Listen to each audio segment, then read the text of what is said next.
Hello everyone, and welcome back to Bitwig Studio and Music Production. This is lesson 2.20. In this lesson, I'm going to walk through the process one more time of pulling out a loop from a full track and then copying and pasting it into our mix view on our live set project. Now, what you're going to see when I do this, for whatever reason, is if I just use key commands, it will bring it in without giving me all the rest of the track. So let's find a loop. I have something queued up that I think is going to work fine. Let's see. Party time.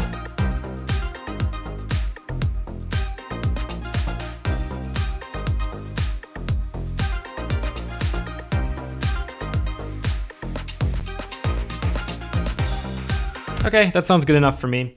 What I'm gonna do is take my time selector tool. I'm gonna highlight this region that's looped.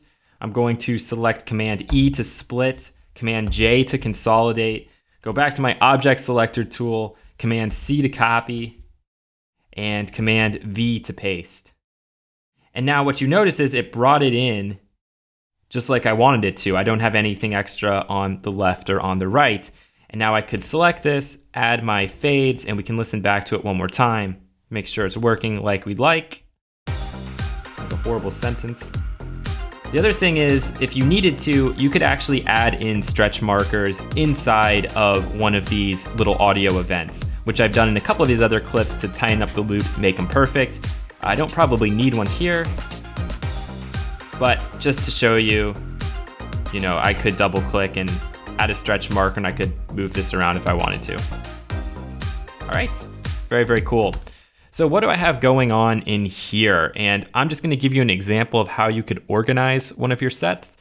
For starters, you can't actually expand the size of these audio tracks, which is kind of a pain. I'm not sure if we're gonna see that in the future, but what you can do is just highlight over the track and you'll get the full title. So normally when you pull and you copy and paste from here, what you're gonna get is just the full name of the track. So in this one example, it would just come in as Kid Kurrupt, Mind, Body, and Soul, original mix. Obviously that's not what we see here. I've renamed them, and I've renamed them in a logical way for me. So what I've done with the very first track is I've indicated the BPM at the very start. So you can see it says 118, and then I called it Mind Drums. And in addition, I've tried to color code these out. So for example, if we're listening to this track, all right, this is obviously drums. Let's listen to this one. Still drums. And actually what I'm gonna do is I'm gonna rearrange those. And I'll rename this one 118. And then with this one, I don't need it.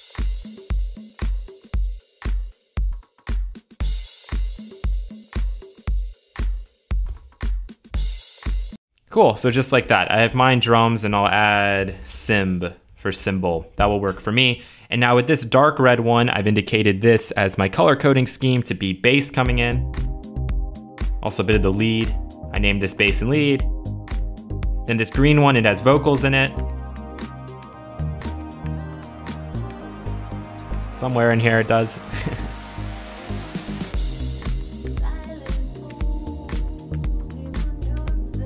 And this is the second clip that has vocals.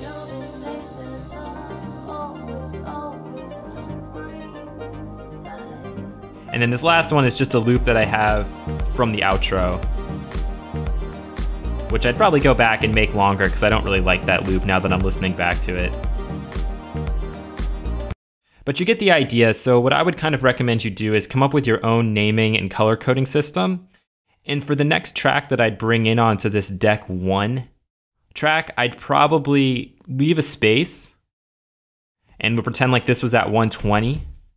I would change it to 120, and then everything that was going to correspond with that track, I would just layer right below it without a space. So I think that should make pretty good sense to you guys. Let's just take a listen to this last little clip and see what I want to name it.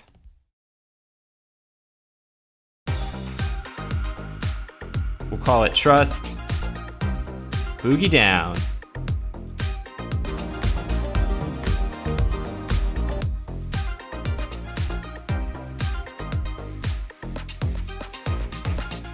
Ah, missed my chance.